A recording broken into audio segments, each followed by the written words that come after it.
And I was watching a Maurice Strong video I saw yesterday. In fact, I sent it to you guys and forgot to play it, where he openly says in the 80s, oh, I've gotten in trouble for saying everybody should have a license to even have one kid in the U.S., but I do think that's the right thing to do. They're on record. And in this meeting with Oprah Winfrey and all these world leaders, the Rockefellers and people a month ago saying, you know, secret rich group meets to discuss reduction of population. This is all they're obsessed with. Yes, it is.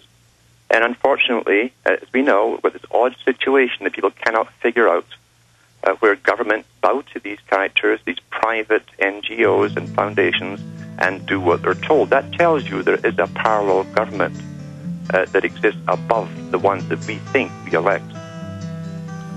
And they want you dead, folks. They don't even want to tax you and control you. They want you dead. It's the ultimate control freak, genocide, culling, wiping you out so they can inherit the New World Order promised land. Most of you listening, they're going to kill you. That's just a fact.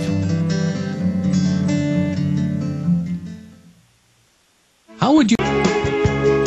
We've got that link. We're going to post it up on prisonplanet.com and Infowars.com. I'd actually played this about a year ago, and I'd forgotten about it. I mean, there's so much evidence.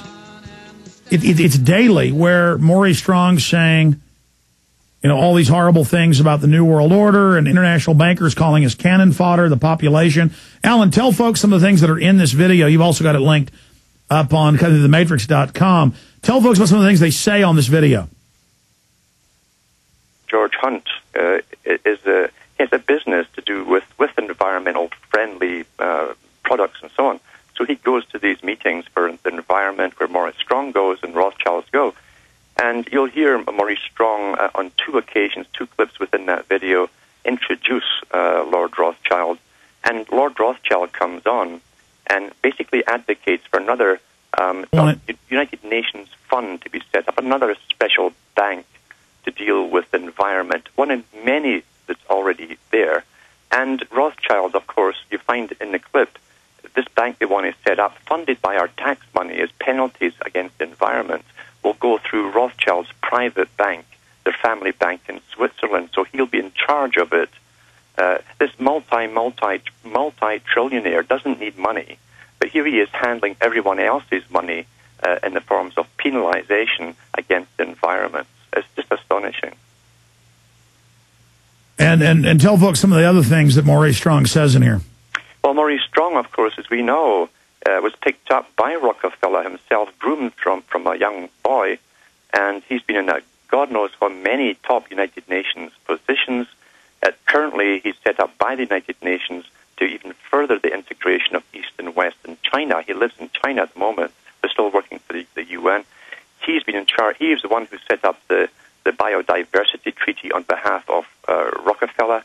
We're all under it now, this Biodiversity Treaty. We have no rights at all as humans, and every insect on the planet now is elevated much, much higher than we are. And it's to do with natural resources. The sharing of natural resources cannot be left into the private hands. It must go into these elitist organizations. That was all done at the first Rio conference they had. But Maurice Strong, when you go into his history, you'll find this in public broadcasting networks, in the television sector. They did a documentary on him, and when he was in China, he went to a graveyard to put flowers at his aunt's grave, and she was the best advisor to Mao Zedong. These families are international, intergenerational revolutionaries for this New World Order. It runs in their families. Well, that's why in '76, the huge editorial written by David Rockefeller saying Mao did a great job killing 60+ million people. I mean, they're proud of their mass murder. Yes. Yes, they are. And they also highly laud the population reduction for abortions, mandatory abortions in China. Remember, they have said personally, and the United Nations has also said, that China is the model state for the world to follow. We've also followed their policies. Continue with what they plan to do to us on record. It's out in the open now. There was a whole bunch of British newspapers came out about a month ago. I read them on the air, mainstream media, where the Optimum Population Trust, another big non-governmental organization backed by the foundations, came out and called for the same policies as China to be mandated in Britain and the rest of Europe very shortly. They got front-page coverage, whole pages on this, and the government has some of these characters on their board. You know, the governments appoint people. The real players are appointed, they're not elected.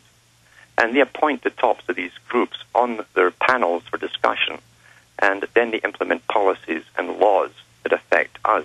So we're not run by any kind of democracy whatsoever. Democracy is a sham. In fact, democracy is just the staging rockets to allow these NGO boys, the real parallel government, to get on board with government and dictate to them.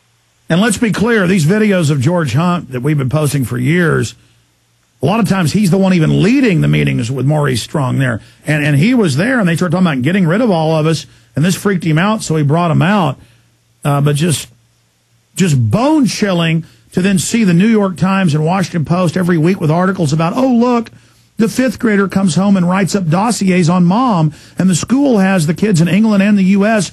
writing mock tickets to their parents for taking a hot bath or having the wrong kind of light bulb or using too much AC. So the children are the little persecutors now.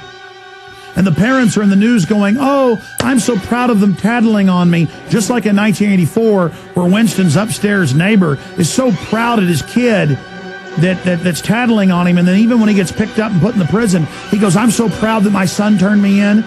I don't know what it is that I did, but I'm sure I'm guilty. I'm glad Big Brother's going to torture me to death. And that's basically what the American people and Brits are like now. It's like, thank God the kids are turning us in.